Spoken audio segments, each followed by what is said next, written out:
Hello, and I think we have figured out what is going on. I can't, with confidence, 100% guarantee, but I'm glad that there's a better chance that we are live. So thank you for your patience, and I would love to welcome you to Quest Connect, where we take a short break in our day to practice bringing a sense of calm, connection, and kindness to ourselves. So, together at Quest, that we're creating, let me just double check on this. Great. We're creating a place of healing, growth, and connection. And my name is Rachael Rogan, and it's a pleasure to be sharing this with you for how long I have. I hope that the internet stays strong. So let's begin with a simple truth that effective self-care supports our well-being. It helps us stay grounded, resilient, and better able to navigate the beautiful messiness of life. Hang on.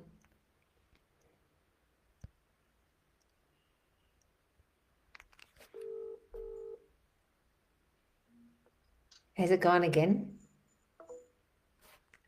Okay.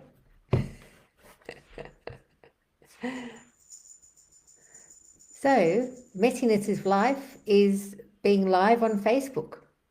So, self-care isn't indulgent, it's essential for times like these. And interestingly, it does have clinical roots. The term self-care first appeared in the medical and mental health fields in the 1950s and 60s, where it was used to describe how people could take active role in their own recovery and ongoing health. So the person that wrote that was Dorothea Oreem, a nursing theory of self-care in 1959. So today we understand self-care is not just something we do, but it is something that changes our brain and body.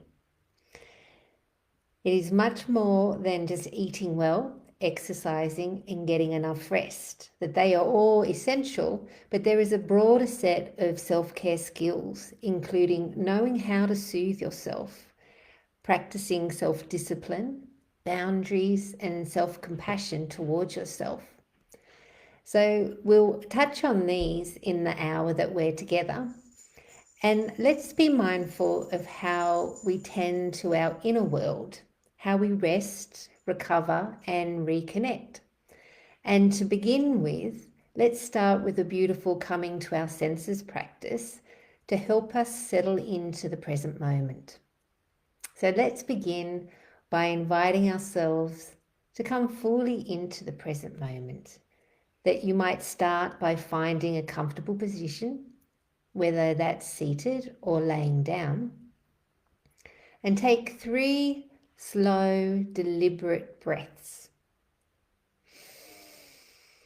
And with each exhale, let your body settle a little bit more.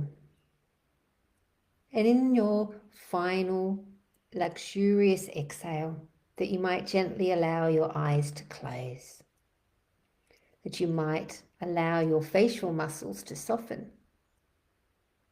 The foreheads and cheeks and jaw, and perhaps a soft smile to rest on the corner of your lips. Now simply arrive. That there's no need to change anything. Just allow yourself to be as you are. That this moment is becoming a little more curious, become a little bit more aware of the here and now. And let's start by tuning into your body, noticing how you feel. Notice how it feels to rest in this position, the sensation of the surface beneath you offering support. And bring awareness to the points of contact where your body meets the chair, the floor, or the bed. Feel the texture, the weight, or the firmness of these connections. How does your skin feel? Is it warm or cool? Notice how your clothes rest against your body and how they shift with the rhythm of your breath. Without trying to alter anything, allow yourself to explore these sensations fully. Next, bring your attention to the sense of smell. What aromas, if any, are present in the air as you breathe deeply? Is there a faint scent, or perhaps there's none at all? Notice how this interacts with your sense of taste. Perhaps there's a lingering flavour on your tongue. And take a moment to observe how these senses complement one another, creating a unique experience just for you. Now, if your eyes are closed, notice the light behind your eyelids, the shapes, colours, or shadows that appear. If your eyes are open, just let them softly take in your surroundings and observe the textures, the colours, and the way light and shadow interact in your space. Allow your eyes to relax as you take in this visual awareness. And then shifting to sound, become aware of the noises around you. Maybe there's a hum of distant traffic, the rustle of leaves, the faint ticking of a clock, or it might be the sound of your own breath. Just let your ears explore both the close and the distant sounds without attaching meaning or judgment to any of them. And now draw your focus to your breath. Feel the coolness of the air as it enters your nostrils and the gentle warmth as it leaves.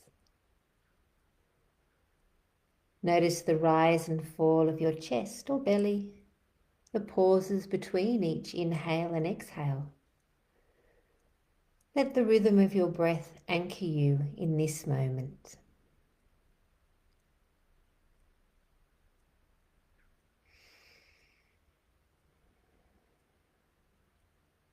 And as we begin to transition out of this, coming to our senses practice, take a moment to deepen your breathing. Let each inhale fill your belly fully, and each exhale release any tension or tightness you may find.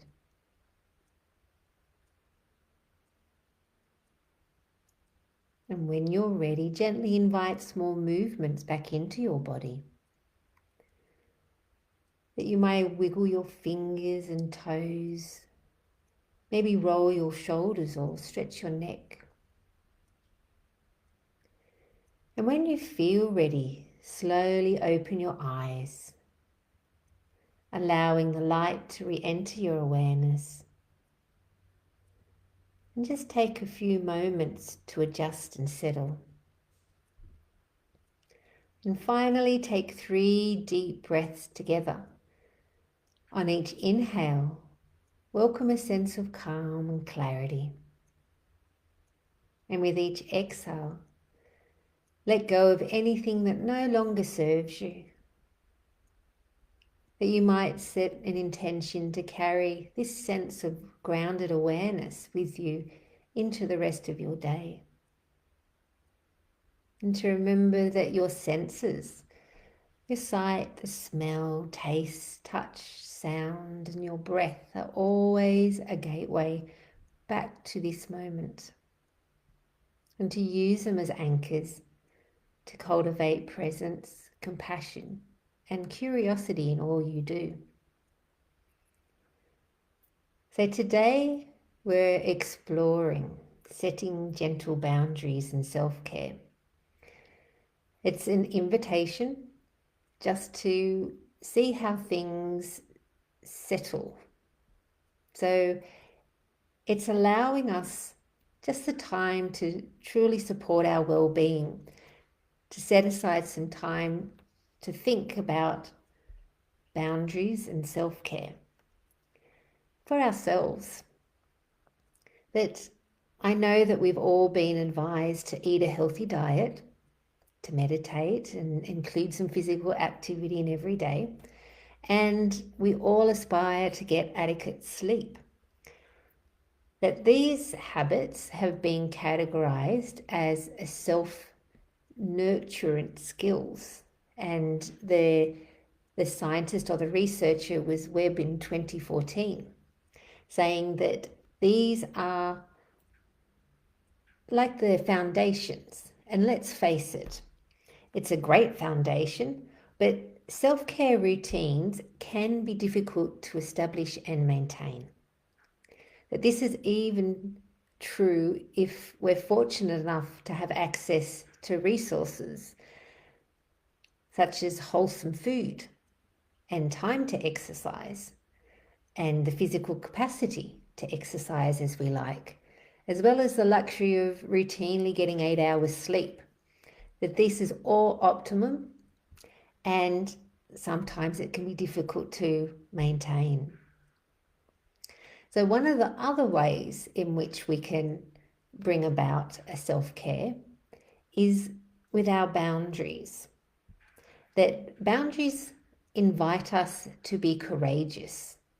We're courageous to challenge and explore learning and means to practice our self-discipline in the capacity that we do have available to us, such as choosing one thing that you'd like to start doing each day, and that's creating like a self-discipline or a boundary of, I really want to start this, and make it a priority. And then we might choose one thing that needs to go to make that priority happen. So one thing you'd like to stop doing and replace it with something you do want to be doing, or replace it with a bad habit with a better one. That one small step at a time. That boundaries are an invitation, caring for our own well-being, prioritizing what's important to us. And self-discipline is part of boundaries, setting an intention. And it's defined by Dr. Jonas Webb as making yourself do things you don't want to do and stopping yourself from doing things you shouldn't do. Making yourself do things you don't want to do, but you know that they're good for you, and stopping yourself from doing things you shouldn't do, because in the long term, it doesn't create a benefit to you. So this concept was beautifully summed up by one of my colleagues as making the hard choices that are good for you. And that could be another way of describing boundaries, making the hard choices that are good for you. So caring for our well-being often requires setting healthy boundaries, and that can bring up a whole lot of different feelings. That sometimes it can bring up a sense of guilt, and sometimes we're conditioned to believe that saying no or prioritizing ourselves is selfish. So boundaries are not barriers. That if you perceive boundaries as a bridge between your life and your ideal life, they are bridges that protect our energy, preserve our integrity, and allow us to show up in the world with our own authenticity and care for ourselves. That boundaries remind us that self-care isn't separate from the rest of our lives, that it shapes our relationships, influences our work, and colours the way that we experience every single day. So this session today together is a chance to look more deeply at how to challenge. It could be stigma around rest.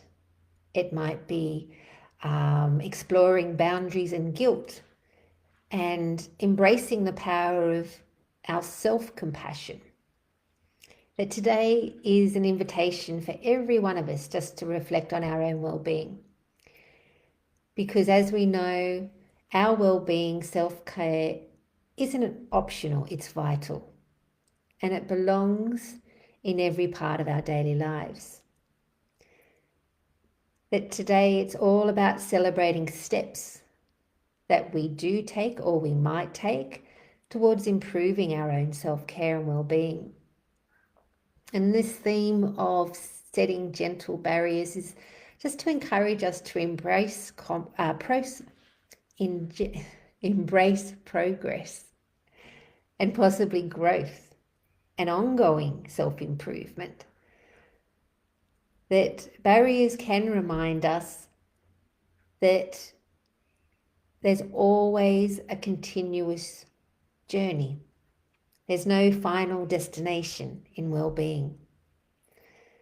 That we all experience times when we feel stuck, overwhelmed, or unmotivated, and that's okay.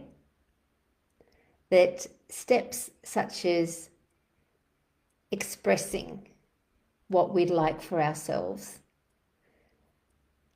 prioritizing and making boundaries of, I don't want to do that anymore, I prefer to do it this way, that are small steps forward, even when progress may feel slow. So let's support each other and identify some steps in this talk together that may improve our well-being, while recognizing that the path isn't always straightforward. That at Quest for Life, it encourages self-help behaviours. And it fosters a supportive environment where people can feel empowered and also understand that setbacks are a natural part of the journey that can lead to even greater compassion and strength. So let's embrace all the steps, whether you've taken them already or just starting, that we can always start again, that every effort counts. And let's just support each other and recognize that each step, no matter where we are, contributes to our growth, well-being and strength. So we know when we talk about self-care, most people think of things like taking a bath or getting a massage or taking a week off work. And yes, those things are lovely. But real self-care actually starts with something much deeper. So it's the power of compassionate self-care. And it also starts with boundaries, that boundaries invite us to be compassionate enough to ourselves to support and offer to ourselves the same support that we offer and help others. That we can challenge the stigma of boundaries and we can encourage honest conversations. And with opening up this invitation, it makes boundaries and seeking help and self-care normal, safe, and just a human experience. So there's moments like today where we can set aside and pause and listen inward and honour what we truly need. So boundaries and self-care are deeply interconnected. Boundaries protect your time, energy, and emotional space so that self-care becomes possible and sustainable. So that might mean setting a gentle boundary, saying no to something that drains your energy, or stepping back long enough to breathe and reset. So boundaries can be acts of self-respect, that they allow us to care deeply about ourselves without losing connection to ourselves. They help us show up with authenticity, steadiness, and compassion. That it's a daily practice of listening to your body, your mind, and spirit, and responding with kindness. It might look like resting when you're tired, or reaching out for support when you're struggling, or simply giving yourself permission to slow down. That each time that you set a boundary for yourself, you're sending yourself a powerful message that my well-being matters, my needs are valid, and I am worth taking care of myself. That boundaries are how we teach the world and remind ourselves it's okay and what's not okay for our well-being. They're not walls to keep out people, but more like gentle fences that help protect our energy, our time, and our sense of peace. So let's talk about a few types of boundaries that can show up every day. That there are physical boundaries. These are all about your body and your personal space. It's the way you tune in and ask, what does my body need right now? Maybe it's rest. Maybe it's saying no and prioritizing where you spend your time. Or maybe it's simply of needing a hug, not having a hug, and that's okay. Or it could be needing some time by yourself. That listening to your body is one of the kindest forms of self-care there is. So there's also emotional boundaries, and this one's a little bit trickier. Emotional boundaries are about knowing what feelings belong to you and what feelings don't. For example, when a friend's upset, you can care deeply without carrying their pain as your own. It's okay to step back and say, I'm here for you, but I also need to take care of my own energy. Maybe you're carrying a lot at this point in time, and hearing and being around people that are also struggling, that you might be able to give a certain proportion of your time, that's not selfish, that's self-respect. And there's time boundaries. And let's be honest, most of us struggle with this one. So time boundaries means protecting your schedule so you actually have space for what matters to you most. It's saying that I can't stay any longer tonight. I need to get home to sleep. Or I need to leave space for rest this weekend. Or I really want to make this exercise class. I won't be coming around to help you until after it's finished. Things like this, that your time is limited and precious resource and you deserve to use it in a way that replenishes you. And mental boundaries. Our minds get so crowded. If you're watching news, social media, or podcasts with opinions, it can be a lot. That mental boundaries are about knowing what you let into your mental state, your mental space. It means turning off the news when it starts to feel very heavy, or not engaging in conversations that spiral into negativity. Protecting your peace of mind is self-care too. And there's material boundaries. These are all about resources, money, possessions, even energy. It's okay to say, I can't afford that right now. As we come into Christmas, that you might downsize how many people you give presents to. That I can't lend this out. I have to keep some storage for yourself, that you can still be generous, but from a place of security, not sacrifice. That there's relationship boundaries. This is where we communicate what we need to feel safe and respected. It may be something that at Quest for Life programs that we mention, I notice, I imagine, I feel, I need. That healthy relationships thrive on mutual respect, and clear boundaries make that possible. And finally, there are spiritual or energetic boundaries. And these are boundaries that protect your sense of peace and connection, whatever that means for you. Maybe it's quiet time in nature. It might be a prayer, meditation, or journaling, or just unplugging for a while. It's the space where you connect and reconnect to what gives you meaning. So when we think about self-care, let's remember it's not just about what we do.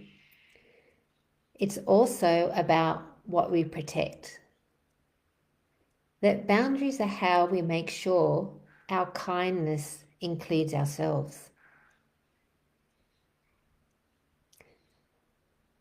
So with boundaries, it's often associated with two powerful themes, and they sit right at the heart of well-being. And it's exploring the courage to say no and listening to the wisdom of your body, and understanding why it can feel so hard to say no, to put ourselves ahead or at the forefront of our priority, and noticing how the body lets us know when our boundaries are being crossed or dishonored or honored. How does it feel? That boundaries aren't walls, they're bridges, and they help us stay connected to others while staying true to ourselves. They're how we say, this is what I need to stay well. For many of us, saying no doesn't come easily. And let's take a gentle look at why that might be. That there's many fears and beliefs that make it hard to say no. And today I'd love to explore some boundaries and noticing how it is that fears, beliefs make it so hard to say no. That sometimes it's not the word itself that feels hard. It's what we believe that no might mean. Maybe we worry that if we say no, someone will be disappointed, angry, or even walk away from us and disconnect from us. That fear of rejection or abandonment can run very deeply. And it's a feeling in our lives where love or safety can feel conditional. Or maybe we fear conflict, the raised voice, the silence, the disapproving look, that we think sometimes it's just easier to say yes and put someone else ahead of our side. Sometimes it's guilt that holds us back, a quiet voice saying, I should be more helpful, more available, more giving. That we may have grown up believing that caring for others is more important than caring for ourselves. But underneath all of this, there might be some really powerful, very embedded beliefs. It could be my needs aren't as important. If I disappoint someone, I'll lose their love. Or it's selfish to put myself first. And when we feel this way, that our body is often the first to know when something doesn't feel right, even before our mind has found the words. That I'm sure there's been moments and times when your boundaries was crossed. And all of us would have experienced saying yes when every part of us wanted to actually say no. And we know in ourselves what that feels like in our body, how it responds. It might feel like a tight feeling in your chest, a lump in your throat, or your stomach in knots, or a sense of heaviness or being drained. That's your body saying and speaking, something doesn't feel safe, something doesn't feel right. And a lot of times we ignore those signals again and again. That we have a tendency to override our own inner compass. And over time, it can lead to exhaustion, resentment, or even burnout. And now let's shift the lens to a time when your boundaries have been honoured. When you said no kindly or took a moment for yourself, even if others didn't understand. How did that feel in your body? That maybe coming to the point where you have said no kindly, that you might have noticed a deep exhale after you've spoken what really holds important to you, or a softness in your shoulders, or a sense of achievement and calm, a space opening up inside you. But that's your nervous system returning to safety. That it's a beautiful signal in your body that says, thank you for listening. That each time we honor a boundary, we strengthen that trust and that connection between mind, body, and heart. That we remind ourselves, I matter too. That boundaries are acts of self-respect. That they help us protect our energy, time, and emotional space. That it's a foundation of self-respect, that psychologically, boundaries are an essential part of self-regulation and emotional health. And research in self-determination theory, Deci and Ryan 2000, for people that like information, shows that when we feel autonomous, when we're able to make choices aligned with our own values, our well-being and motivation improves. That boundaries create the sense of autonomy, ownership of my own life and choices. That healthy boundaries help us define what is and isn't okay for us. They can prevent burnout and compassion fatigue. It maintains a healthier, more authentic relationships with people that care for us and we care for them. And it definitely reduces resentment and emotional exhaustion. That when we set boundaries, we're saying, I respect myself enough to care for my own needs. And what are gentle boundaries? What do they look like? Saying no gently, without guilt. Taking time to rest before burnout sets in. Planning to rest when you know you're going to have a really busy time or emotional time. Choosing where to give your attention. And possibly letting go of people pleasing and tuning into your true needs. And I'd just like for us to reflect and just let it see where it settles and sits with you. That where in your life might you set a boundary for your own well-being? Are there any fears or beliefs that make it hard for you to say no? And have you noticed or felt when a boundary is crossed, or on the other side that it's been honoured?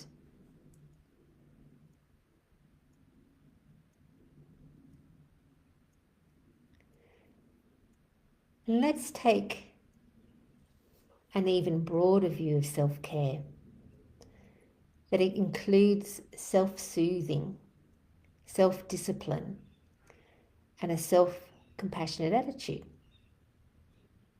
That self-soothing is different for each one of us, depending on what helps us to feel calm or less angry, sad, or worried. Some examples of self-soothing is take a walk outside if possible, or listen to music. Do something physical, to run, do yoga, lift weights, dance. That you might enjoy being with your pets or contact with your friends. That you might meditate or pray by yourself or with a group. You might find that practicing deep breathing for a couple of minutes, it might feel an enjoyment and a process of cooking or baking, or rest with a weighted blanket. And self-soothing can be a compassionate self-talk as well. That we are always quite critical of ourselves. To allow self-soothing, to remind yourself that you're doing your best. That all of these types of self-soothing can be prepared. What is it that you like to do? And with your own list of healthy self-soothing strategies, that you could have an idea of what you might plan for the next 7 days. Strategies that help you lessen the risk of becoming stuck or returning to harmful habits. So self-soothing is one form of self-care that you might become a little bit more disciplined in noticing when you've last done it or planning for when you can next do it. And self-discipline is also another form of self-care. That it may be obvious that self-discipline is a self-care practice. That you know that you feel better and function better when you're doing the right things for yourself and avoiding things that aren't as helpful. There's also the importance of self-compassion. That self-compassion is an instinctive way to all of us, but something that we don't practice often. And what does a lack of self-compassion look like? Well, judging yourself harshly, blaming yourself for mistakes, insulting yourself privately or with others, and disliking yourselves are all signs of lack of self-compassion. And possibly expecting perfection of yourself, that can also be a sign of lacking self-compassion. It's just these other forms of self-care can be learned at any age. That it's the most challenging of the self-care because it requires genuine self-love in the knowledge that you are good enough, that you are worthy, and you are deserving of your kindness. And you're deserving of setting boundaries that bring you into yourself and boundaries of nurturing and practicing self-care. That practicing self-compassion instead of self-criticism, it activates the care and affiliation system in the brain. So that's the insular and the ventromedial prefrontal cortex. That it helps us regulate our emotions and reduces stress. So another component of boundaries is possibly feeling guilt. That guilt often appears when we start to change long-held patterns of people-pleasing or over-giving. That it's a sign that we're recalibrating our sense of worth and learning that our values isn't dependent on always being available or always being agreeable. So when guilt arises, instead of judging it, possibly we can meet it with curiosity. That with the feeling of guilt, we might approach it with, this feeling tells me I'm growing or I'm learning to honor myself. That with a lot of research from Dr. Kristen Neff's on self-compassion, that on her research, it shows that people who treat themselves kindly are more resilient, less anxious, and better able to care for others. That compassion is a strength. It doesn't make us weak. It's a powerful emotion that regulates and supports courage and confidence, which helps with boundary setting. So that when we respond to our struggles with empathy rather than criticism, our nervous system shifts from a threat mode to a safety mode. That this will lower cortisol and calms the amygdala. That this also allows us to act with clarity rather than reactivity. So setting boundaries could feel like a self-compassion act there. I can care for others and still care for me. That I can hold space for love for myself and for others. That every time that we set a boundary, you're setting a quiet declaration, or it could be a loud declaration for self-worth. That they're frameworks that keep love, respect, and energy flowing freely. That clear boundaries can restore a sense of safety and agency, which may have been dismissed in past experiences. That when you honor your boundaries or your limits, you reaffirm that I have the power to choose how I engage with the world. The boundaries can help you become closer to yourself, to your truth, your rhythm, and your peace. And they make space for your best qualities to thrive. So another reflection that you might like to take time for, where do I feel stretched too thin or starting to feel resentful? Where is it in your life? What are you saying yes? Where you might need to start saying a gentle no. And is it possible? Can I start to respond to guilt with compassion rather than criticism?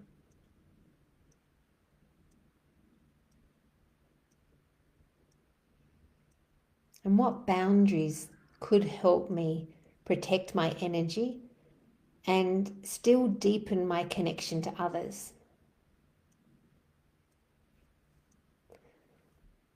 But setting boundaries is not rejection.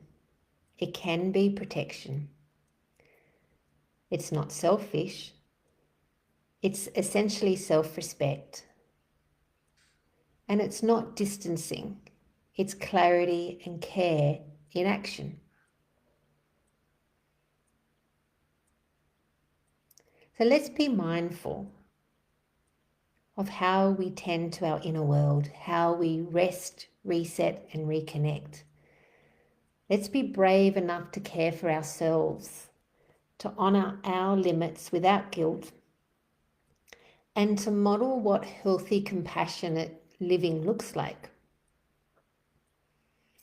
Because when we nurture our own self-care, we create ripples of well-being that reach everyone around us. That together we can build a culture where boundaries are respected, self-care is celebrated, and our well-being is recognized as the foundation of a meaningful, connected life. that they are about keeping ourselves whole. So what step will you take to honour your well-being? Learning to say no is really about saying yes, yes to balance, rest, and authenticity. The gentle boundaries are acts of love for yourself and the people you care about, that they help us show up honestly, that we can continue our well-being journey with small acts of self-awareness, that each time that you pause to check in with your needs, that you're taking a powerful step towards your wholeness.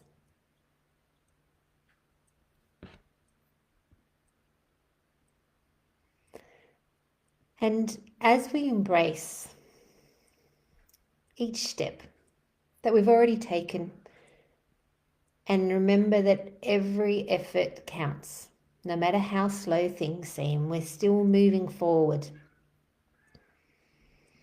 And let's keep looking and reflecting and noticing our well-being, our boundaries, our priorities, our values, our beliefs, and just support each other along the way. That there's always room for gentle steps in improving our self-care, that every small act of self-care during your week is really a foundation for self-respect and maintaining a healthy, more authentic you. So we're up to 301. We've done very well with the internet. And I really hope that we can maintain our reflection and our discussion. If you would like to put comments, I'm very open to responding or sharing, and it might be conversations from this presentation that you would like to have others in your life. So I hope whatever feels right for you, that your own boundaries and the nurturing of your well-being and your self-care, that it builds one step at a time to feeling more respected, more honoured, and celebrated as we recognise the foundations of a meaningful and connected life. So thank you for for sticking with me. Thank you for staying online, waiting for the internet to connect. And I hope to share more time reflecting and observing and communicating and supporting one another soon. Thank you.